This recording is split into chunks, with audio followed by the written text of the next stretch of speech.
Silksong is finally out, and it's driving everyone wild. It's a love letter to Metroidvanias and gaming in general, but not everyone agrees. The game is full of bugs! And it's true, the game has a lot of bugs, like this one, or that one, and for the speedrunners, this one. And negative reviews on day one are really a different kind of breed. No sex, not worth the wait. I think it's mid. I'm rage baiting. I died to boss mother. Disappointed the lack of horrid sex scenes. AI slop. No lesbian bug sex. Woke game forced to play as a woman. Characters not as goodable as fan art. Overhyped bug slop. If you like this game, you're probably unemployed. Game seems insanely good so far, not allowing people to buy it for hours after release is simply unacceptable. Wasted 3 hours in waiting because of no pre-order or pre-install. No matter how good the game is, this release is a disaster and deserves a bad review. Not being able to purchase for 2 hours ruined all the hype. We waited 7 years for the game. Why can't we wait 3 hours more? But Silksong is the only game which I think pre-orders are actually a solid choice. The game was so popular it broke the Steam Store, the PlayStation Store, the Microsoft Store, and the Nintendo eShop. To be completely fair though, who would have ever thought that an indie game studio would crash every game store available for multiple hours? At the time, I was watching 4 different streams at once. You may judge me for being unemployed, and every single one was talking about Silksong, or someone in the chat brought it up. It's like a cultural moment that this game came out. There were a few signs signaling the hype of the new game, but not 5 million players in 3 days kind of hype. Gaming is dead. This is a do it once and forget about it game with zero replayability. Only GTA 6 can save this industry.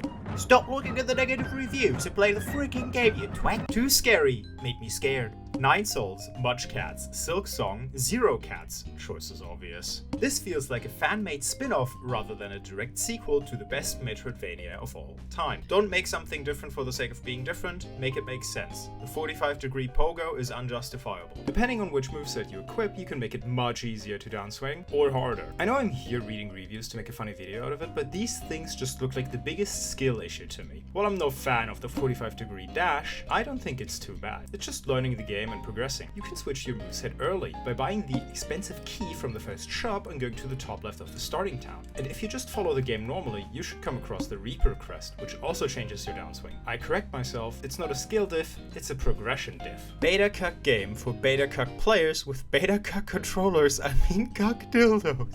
0 to 10, this game killed me 4 times due to AMD overlay. It wasn't Silksong's fault, I'm just bad. Nah dude, the extra damage and the downswing being changed to a dash are god awful. When you get more upgrades, it gets a little bit more tolerable, but it's still rough out here, boys. 8 years for a reskin of the first boring game. Not surprising to me, this woke, ugly baby game piece of trash is being overhyped. You know why it's not surprising to me? Just look at the mental illness epidemic we're going through in Western countries. People are willing to vote liberal.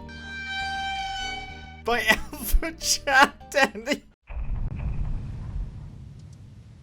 I never played the first game, but I jumped on the hype train for this one. I started the game and got stuck 3 screens in. There was a white worm thing that could not be killed, and I could not get past it. I deleted the game and requested a refund, total playtime 8 minutes. Brother got true comboed into uninstall by the most predictable enemy in the game. Bad game design for new players. I'm sure there's more to this game, but I'll take a pass on it. Why would the developers choose to stick new players in such a situation? Left me cold, and I don't see what the hype is about this game. The Ori games were not like this. One skill issue later. Edit, your few more thoughts. I did go left and couldn't go any further. Are you telling me that this vine wall, this destructible wall, has diffed him? Because if that's the case, oh boy, this game is not for you. I figured it was like most platformers and you were supposed to run to the right. I swear to God, this reviewer is rage bait. He's unable to understand that a screen that you visibly cannot see and has a sound cue is a secret. The worm thing did not seem killable to me. I tried it 4 or 5 times, he just kept killing me.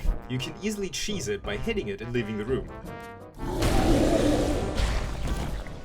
5 hours in and not a single shaw in sight. Fortnite is better. The birds, the birds, the birds, the birds. Here to farm clown reactions. good one. I died and lost all my stuff. The second one of the first enemies dealt 2 masks of damage. I knew it was over for this game. Is 2 mask damage too much? Personally, I don't think so. The game signals you very clearly when you would take 2 damage, either through big enemies or combo attacks. These happen pretty frequently, but this just gives another layer to the gameplay. Which attacks do you want to punish from the enemy? Which can you trade with? An aggressive player might see punish windows in these high damage attacks, while cautious players stay back and learn the attack pattern. When you only have 1 or 2 masks left, you start playing differently because of this mechanic. Some attacks you play more passively with, while others you may want to trade with, so you get the precious silk you need to heal up. I know you could technically just hit them another time, but I'm talking about the general player here, not Mr. I beat Hollow Knight in under 2 hours so I can get a refund on Steam. 8 years for a reskin of the first boring game. This dude played the first game and didn't like it and thought,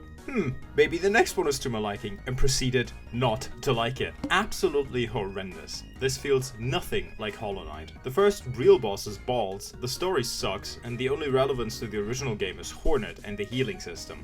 I waited for this for 2 years. This dude made the review at 2.5 hours and then, after giving it a -1, decided to play it for more than 7 hours to really confirm that this isn't Hollow Knight. Mid-song overhype. Wait 7 years for release. Receives exactly the same game as first part. Literally nothing new. Okay, so is it not the same or just a copy? Way overhyped and overrated. At best, it's an above average game. Price is good, it also feels more like a DLC than a full game. It was meant as a DLC, but then got the full game treatment. And you didn't even play the game for half an hour, while I'm here with 30. I'm not even done. With this mindset, every trilogy should be the first game with like 2 DLCs.